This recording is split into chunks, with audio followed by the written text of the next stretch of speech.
아이들이 자주 싸웁니다. 부모는 어떻게 중재해야 할까요?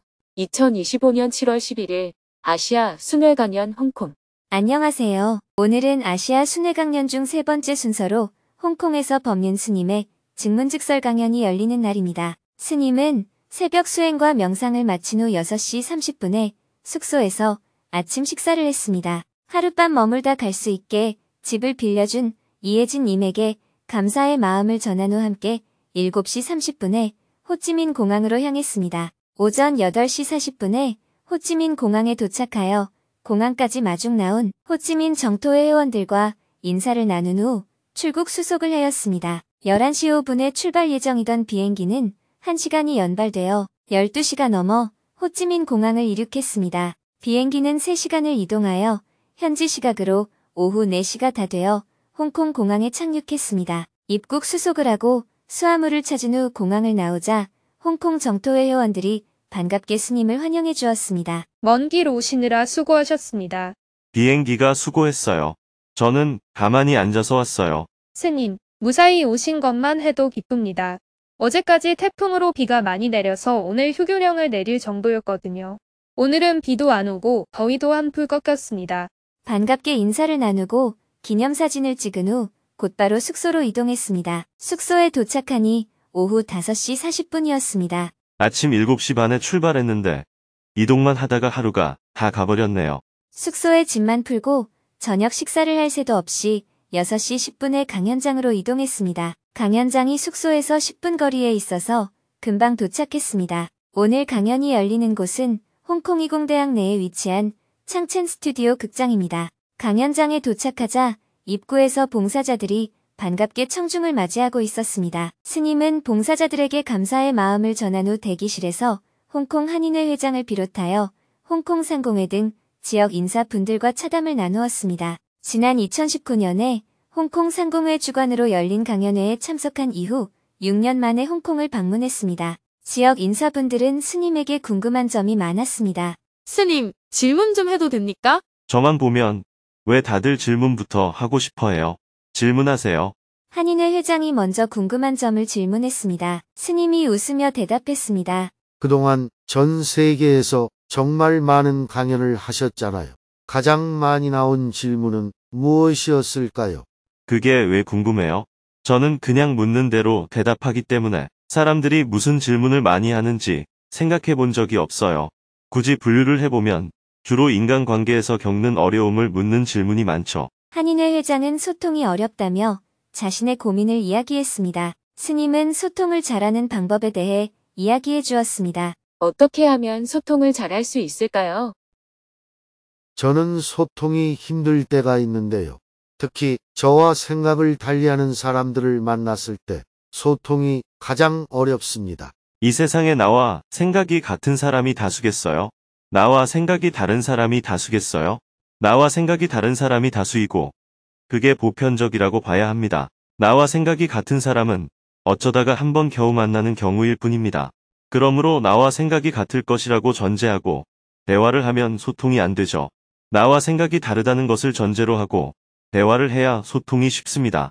서로 다를 것이라고 예상했는데 고향이 같거나 종교가 같거나 공부한 학교가 같거나 이렇게 같은 점이 발견되면 금방 친구가 됩니다. 그때부터는 서로 같다고 전제를 해버립니다. 그런데 막상 친구가 되거나 결혼을 하게 되면 계속 서로 다른 점이 발견됩니다. 그래서 갈등이 생기게 되고 결국 헤어지게 되는 거예요. 사람은 본래 같지도 않고 다르지도 않습니다. 누구나 같은 점도 있고 다른 점도 있습니다. 그런데 같은 점을 발견하게 되면 서로 사귀게 되고 사귄 다음부터는 다른 점이 자꾸 발견되어서 헤어지게 되는 겁니다. 처음부터 다르다는 것을 전제로 하고 대화를 나누면 소통하기가 수월해집니다.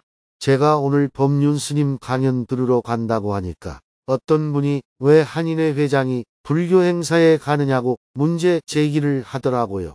그래서 제가 불교 행사에 가는 것이 아니라 인생 공부하러 간다고 대답했습니다만 이렇게 생각이 서로 다르더라고요. 그 사람은 기독교를 믿는 사람인가 보네요. 그 사람 입장에서는 그렇게 볼 수가 있죠.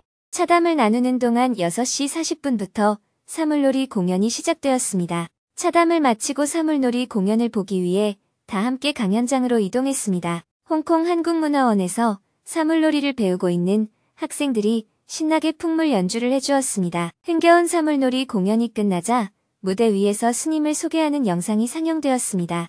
영상이 끝나자 스님이 무대 위로 올라왔습니다. 청중석에서 큰 박수와 환호가 쏟아졌습니다. 샹첸 스튜디오 극장은 200여 명의 교민들로 가득 찼습니다. 스님이 웃으며 인사말을 했습니다. 잘 지내셨어요?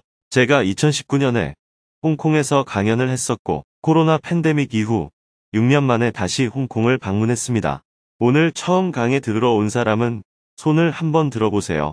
대다수가 손을 들었습니다. 스님은 증문즉설의 취지를 설명한 후 대화를 시작했습니다. 유튜브에서 증문즉설은 많이 보셨겠죠? 제가 2014년도에 전 세계를 다니면서 115일 동안 115개 도시에서 강의를 했습니다. 그때 홍콩도 한번 들렀던 것 같아요. 그리고 상공회의소에서 초청해서 2019년도에 한번 강연을 했고요. 아무튼 여러분 만나서 반갑습니다. 오늘 이 강연은 불교 행사가 아닙니다. 어떻게 하면 우리가 괴로움 없이 행복하게 살 수 있느냐 하는 주제로 대화하는 모임이라고 할 수 있습니다. 강사가 스님이라고 해서 다 불교 행사는 아니잖아요. 오늘 이 자리는 우리가 인생을 살아가면서 겪는 고민에 대해 자유롭게 대화하는 자리입니다. 이어서 강연 시작 전에 미리 질문을 신청한 분들부터 손을 들고 스님과 대화를 나누었습니다. 2시간 동안 10명이 스님에게 질문을 했습니다. 홍콩에는 국제학교가 많아서 자녀 교육에 대해 고민하는 분들이 많았습니다. 그중 한 명은 아들과 딸을 키우고 있는데 둘이서 자주 싸울 때 어떻게 중재를 해야 할지 모르겠다며 스님에게 조언을 구했습니다. 아이들이 자주 싸웁니다. 부모는 어떻게 중재해야 할까요? 저는 아이 둘을 키우고 있습니다. 육아 코칭 동영상을 보니까 아이들은 원래 말을 안 듣고 여러 번 이야기해 주어야 한다고 합니다. 그런 사실을 알고 있음에도 불구하고 아이들한테 똑같은 말을 여러 번 해도 말을 안 들으면 화를 내게 됩니다. 계속 똑같은 상황이 되풀이되고 있어서 이걸 어떻게 해결하면 좋을지 궁금합니다. 아들과 딸을 키우고 있는데 둘이 자주 싸웁니다. 육아 코칭 동영상을 보면 싸움의 원인을 정확하게 파악해서 잘못한 아이를 혼내야 한다고 하는데 아이들이 각자 자기에게 유리하게 얘기를 하다 보니까 결국에는 둘 다 혼내게 됩니다. CCTV가 있어서 그 상황을 객관적으로 돌려볼 수 있는 것도 아니고 누가 잘못을 했는지 정확하게 따지기도 힘듭니다. 이런 상황을 어떻게 해결하면 좋을까요? 그런 동영상은 안 보는 게 좋겠네요. 어느 동영상을 봤는지 모르지만 그 동영상은 육아에 대해서 전혀 모르는 사람이 강의한 것 같습니다. 즉, 어린아이의 관점이 아닌 어른의 관점에서 설명한 이야기라고 볼 수 있어요. 아이들은 원래 말을 안 듣는다는 진단 자체가 잘못된 것입니다. 이렇게 해라, 저렇게 해라 하고 누가 일방적으로 정하는 거예요? 어른인 내가 일방적으로 정하는 것입니다. 어떻게 하면 좋겠니? 하고 물어보고 서로 약속을 했는데 약속한 대로 안 한다면 그건 아이가 약속을 안 지킨 거예요. 그게 아니라 너는 일찍 들어와. 너는 어떻게 행동해. 이렇게 말하는 것은 내가 일방적으로 정한 거잖아요. 일방적으로 내가 정해놓고 아이가 그걸 안 따른다고 해서 말을 안 듣는다고 규정한다면 그런 관점 자체가 이미 비민주적인 자세입니다. 아이들을 바라보는 기본적인 관점이 잘못되어 있다고 볼 수 있어요. 학교에서 선생님이 아이들을 가르칠 때도 아이들이 모른다고 야단을 치는 것은 올바른 교육이 아닙니다. 모르니까 배우러 왔지. 알면 뭐 때문에 배우러 옵니까? 모르니까 가르쳐 주어야 하는 겁니다. 한 번 가르쳐서 모르면 2번 가르쳐야 하고 2번 가르쳐서 모르면 3번 가르쳐야 하고 3번 가르쳐서 모르면 4번 가르쳐야 하는 겁니다. 이것은 말을 안 듣는다는 것과는 성격이 전혀 다른 거예요. 우리가 아직도 학교는 가르치는 곳이라고 생각하는데 이것은 잘못된 생각입니다. 학교가 가르치는 곳이라면 선생님이 학교의 주인이에요. 옛날에 서당은 선생님의 왕국이었어요. 그런데 학교는 배우는 곳입니다. 모르는 자가 배우기 위해서 가는 곳이 학교입니다. 학교를 배우는 곳이라고 정의할 때는 누가 주인이에요? 학생이 주인이에요. 선생님은 보조 인력이 되는 것입니다. 모르는 것을 옆에서 도와주는 보조자가 선생님이지. 선생님이 학교의 주인이 아니에요. 10번 모르면 11번 가르쳐 줘야 하고 20번 모르면 21번 가르쳐 줘야 하는 거예요. 여러분들이 자녀를 키울 때도 마찬가지입니다. 부모는 아이들을 도와주는 사람이에요. 아이들은 나의 소유물이 아닙니다. 아이가 성인이 되면 안 도와줘도 돼요. 왜냐하면 부모로서의 의무가 없어지기 때문입니다. 그러나 성인이 되기 전까지는 부모가 도와줘야 해요. 밥 먹는 법을 모르면 밥 먹는 법을 가르쳐 줘야 하고, 걷는 법을 모르면 걷는 법을 가르쳐 줘야 하고, 윤리와 도덕을 모르면 가르쳐 줘야 해요. 그런데 아이는 한번 가르쳐 준다고 다 아는 것이 아닙니다. 어른도 마찬가지예요. 제가 법당에서 절에서는 방석을 쓰고 나서 나갈 때는 가지런하게 정리해 놓고 갑니다. 이렇게 공지하면 100명이면 100명이 다 가지런히 해놓고 갈까요? 실제로 실험해보면 절반쯤은 딱 한 번만 설명하면 가지런히 놓고 갑니다. 그런데 절반쯤은 안 합니다. 삐딱하게 해놓거나 아예 안 합니다. 그래서 다음 주에 한 번 더 공지를 합니다. 그러면 70% 정도는 가지런하게 놓고 가고 또 30%는 안 해요. 세 번째 공지를 하면 80%는 하고 또 20%는 안 해요. 5번이나 공지를 해도 5% 내지 10%는 계속 안 합니다. 그때는 안 하는 사람들만 불러서 한 손으로 툭 갖다 얹지 말고 두 손으로 가지런하게 놓으세요. 이렇게 2번, 3번 반복해서 안내해야 실행률이 95% 정도로 높아집니다. 어른도 이렇게 하는 것이 사람의 성질이에요. 그러니 아이들은 한번 설명하고 안 하면 다시 설명하고 또 안 하면 다시 설명해 주어야 합니다. 이런 아이들의 특성에 대해 충분히 이해가 안 돼서 생기는 문제예요. 나는 얘기했으니까 이해하겠지 생각하지만 아이는 그것을 제대로 인지하지 못하고 있는 거예요. 이해한다는 게 무엇을 말할까요? 여러분들이 스님의 말을 이해한다는 것은 내가 과거에 이미 알고 있는 것과 견주어서 스님의 말이 이해가 된다는 것을 말합니다. 과거에 알고 있는 것이 없는 사람은 이해가 안 되는 거예요. 이해할 수 있는 기초가 없기 때문입니다. 그래서 학습이 늦어지면 계속 이해도가 더 낮아지는 거예요. 아는 것을 딛고 다음을 알고 다시 아는 것을 딛고 그 다음을 아는 것입니다. 이런 기초가 없으면 이해가 더딜 수밖에 없습니다. 그래서 아이들에게는 차근차근 가르쳐주고 또 반복하고 반복해야 합니다. 이해하지 못한다고 화를 내거나 짜증을 내면 안 돼요. 짜증을 내게 되는 이유는 자기도 모르게 아이를 어른이라 생각하기 때문입니다. 어린 아이라고 생각을 안 하는 거예요. 아이에게 밤 10시가 되면 잠자기 전에 양치질을 꼭 하라고 했습니다. 그런데 아이가 책을 조금 읽고 한다더니 10분이 지나도 안 하는 거예요. 제가 왜 아직도 양치질을 안 했냐? 라고 물으면 책을 조금 더 보고 하겠다. 라고 대답합니다. 그렇게 4-5번 정도 더 말하다가 밤 11시가 넘어가면 저도 모르게 아이에게 화를 내게 됩니다. 화를 내야 아이가 말을 들어요.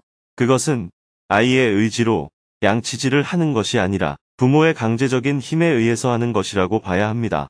그럴 경우에는 아이에게 심리적 억압이 일어나게 됩니다. 억압된 심리는 사춘기가 되면 부모에게 저항하게 되는 원인이 됩니다. 아이 입장에서는 왜 밤 10시에 자야 하는지, 왜 양치질을 해야 하는지 충분히 납득이 되지 않은 겁니다. 그 부분을 가지고 먼저 대화를 시작해야 합니다. 아이는 아빠는 밤 10시에 안 자면서 왜 나는 그 시간에 자야 되나요? 하고 반문할지도 모릅니다. 물론 부모가 먼저 10시에 불 끄고 자는 모습을 보여준다고 해도 모든 아이들이 10시에 자는 건 아닙니다. 부모가 먼저 텔레비전도 안 보고 책 읽는 모습을 늘 보여주면서 아이에게 텔레비전 그만 보고 책을 읽어라 하고 말하면 교육 효과가 훨씬 높습니다. 아이들은 부모의 행동을 따라하는 특성이 있기 때문입니다. 하지만 그렇게 해도 잘 안 되는 게 교육입니다. 그런데 대부분의 부모들이 본인은 늦게 들어오면서 아이에게는 일찍 들어오라고 하거나 자기는 텔레비전을 보면서 아이에게는 보지 말라고 하고 나는 늦게 자면서 아이에게는 일찍 자라고 하는 경우가 많습니다. 그러면 아이는 속으로 아빠는 안 하면서 라고 생각하며 방문을 쾅 닫고 들어갑니다. 억압된 심리는 저항감을 키울 뿐 아무런 교육 효과가 없습니다. 부모와 아이의 관계만 나빠지게 됩니다. 예를 들어 밤 10시에 자기로 했다고 할 때 아이가 밤 10시쯤 자려고 하는지 지켜보고 그 시간에 안 자는 모습이 자주 반복되면 아이가 밤 10시에 자는 것이 납득이 안 되었구나 라고 생각해야 합니다. 자기 전에 이를 닦는 것도 마찬가지입니다. 부모가 일방적으로 정하지 말고 왜 이를 닫고 자야 하는지 대화를 통해서 충분히 이해를 시켜야 합니다. 물론 대화를 한다고 해도 아이들은 그냥 안 닫고 잘래 라고 반응할 수도 있습니다.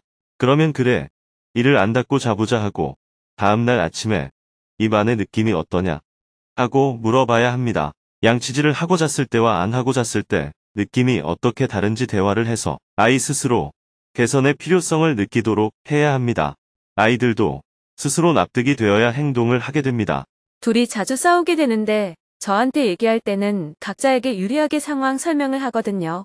누가 잘했는지 잘못했는지 판단하기가 어렵습니다. 형제 자매가 싸울 때 누가 잘했는지 잘못했는지 부모가 그걸 가려서 판결을 내리려고 하는 것 같네요. 하지만 이건 관점을 잘못 잡고 있는 거예요. 본래부터 잘한 일, 잘못한 일은 없습니다. 서로 다른 것이지 누가 잘하고 잘못한 일이 아니에요. 두 사람이 서로 의견이 다르고 이해관계가 다르고 입장이 다르기 때문에 싸움이 되는 겁니다. 이런 상황에서는 부모가 자식을 두고 형이 잘했는지 동생이 잘했는지 판단하면 안 됩니다. 의견의 차이가 있고 입장이 다른 것을 서로 이해하도록 도와주는 것이 부모의 역할입니다. 자식들을 피고인으로 두고 부모가 판사처럼 행동하는 것은 교육이 아닙니다. 코칭 영상이라고 해도 잘 가려서 봐야 합니다. 형제 자매가 싸울 때는 누가 옳다, 누가 그르다 이렇게 나누지 말고 아이들의 견해가 서로 다르구나. 각자 입장을 한번 물어보자. 이렇게 관점을 잡아야 합니다. 아이들의 얘기를 잘 들어보고 형의 입장, 동생의 입장, 언니의 입장이 서로 다르다는 것을 알게 하고 각자의 의견을 서로 이해할 수 있게 돕는 것이 바로 부모의 역할입니다. 그래도 너무 자주 싸우거든요. 아이들이 크면서 좀 싸우기도 하는 것은 괜찮습니다. 싸움이 꼭 나쁜 것은 아닙니다. 옛날에는 한 집에 서너 명씩 아이들을 낳아서 키웠습니다. 어느 날 부모가 사탕을 사와서 자식 4명에게 똑같이 나눠주었습니다. 그 중에 막내가 사탕을 더 먹겠다고 우는 경우가 있습니다. 그러면 부모는 우는 것을 달래려고 큰 아이 사탕 하나를 내놓으라고 해서 막내에게 줍니다. 그런데 부모가 외출하고 나면 어떻게 되나요? 형이 가만히 있지 않습니다. 막내에게 준 사탕이 본래 자기 것이었다며 다시 뺏어 갑니다. 이렇게 사회 질서를 배우게 되는 겁니다. 하지만 요즘은 자식이 하나밖에 없기 때문에 부모와 자식 관계만 있지 형제자매 사이에 경험하는 수평적 질서 관계를 경험하기가 어려워졌습니다. 그래서 때로는 예의를 모르고 버릇없는 행동이 나오는 경우가 있습니다. 왕자와 공주처럼 대우받고 자란 아이들이 학교 적응이 어려운 이유가 바로 수평적 관계 형성을 못하기 때문입니다. 형제자매가 여러 명일 때는 자주 싸우기도 하지만 싸우면서 사회 질서를 배우게 되는 겁니다. 그래서 아이들이 싸울 때는 너무 간섭하려고 하지 말고 좀 지켜보는 것이 필요합니다. 그러나 서로 폭력을 쓴다거나 힘이 세다고 물건을 뺏거나 성추행이나 심한 욕설을 해서는 안 됩니다. 갈등이 일어나면 싸울 수는 있지만 기본적인 사회 규범은 지켜야 합니다. 그런 부분은 타이르고 필요하면 조정도 해야 합니다. 아이들은 싸우다가도 금방 화해하고 다시 웃고 놉니다. 어른들처럼 한번 싸우면 다시 안 보고 그러지 않습니다. 아침에 싸우고 저녁에 웃고 놀다가 이튿날 아침이 되면 또 싸우고 그러면서 크는 거예요. 어른들처럼 심각하게 볼 필요가 없습니다. 대신에 폭력을 행사한다든가 중요한 사회 규범을 지키지 않을 때는 아이의 미래를 위해서 부모가 조정을 해주어야 합니다. 그 외에는 간섭하지 말고 지켜봐 주면 됩니다.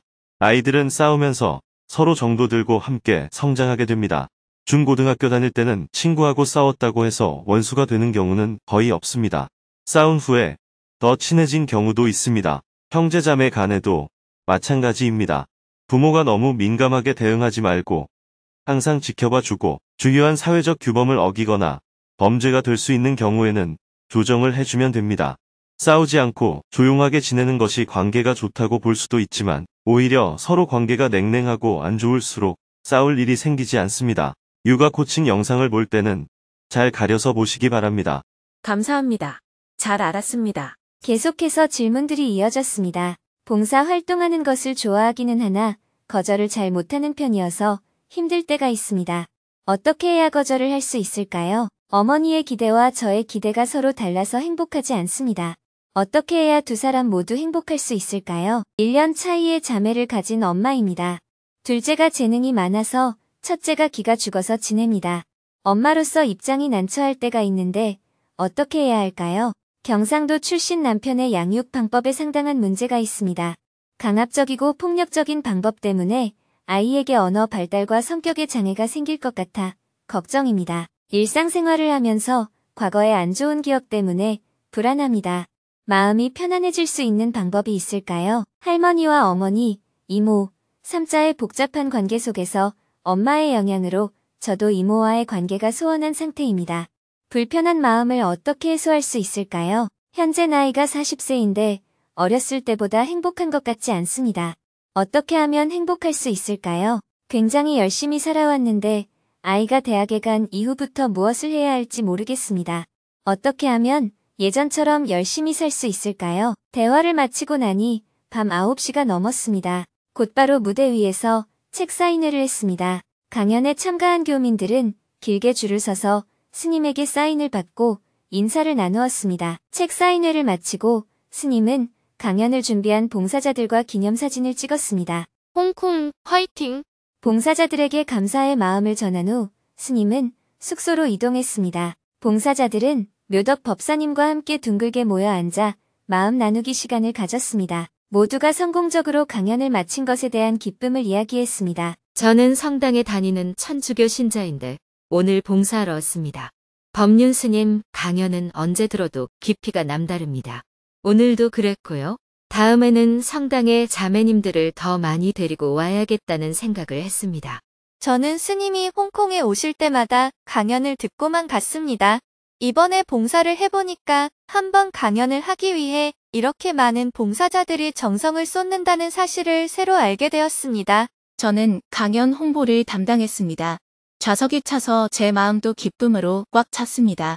강연을 하나 치른다는 것이 굉장히 큰 일인데 여러 사람이 힘을 합하니까 쉽게 끝난 것 같아요. 이런 걸 두고 모자이크 붓다라고 한다는 것을 체험했습니다.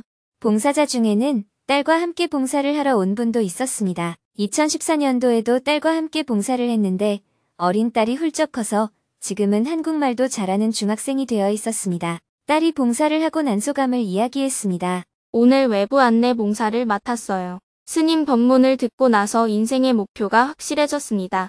마지막으로 강연을 총괄한 김은주 님이 소감을 재미있게 말했습니다. 홍콩에서 21년 동안 살면서 이 강연을 준비하기 위해서 내가 홍콩에 왔구나 실감했습니다. 여기서 한국 사람을 만날 일이 거의 없었는데 강연을 준비하면서 한국 사람을 너무 많이 만났어요. 이번 강연을 준비하면서 제 이름이 정토회가 되었습니다. 내년에는 광둥어 통역 강연을 준비해 보고 싶습니다. 화이팅! 행사 전문 단체가 준비한 것이 아님에도 불구하고 봉사자들의 정성으로 무사히 강연을 마칠 수 있었습니다. 마지막으로 묘덕 법사님이 봉사자들을 위해 격려 말씀을 해주었습니다. 여러분의 봉사 덕분에 많은 사람들의 인생이 달라지고 있습니다.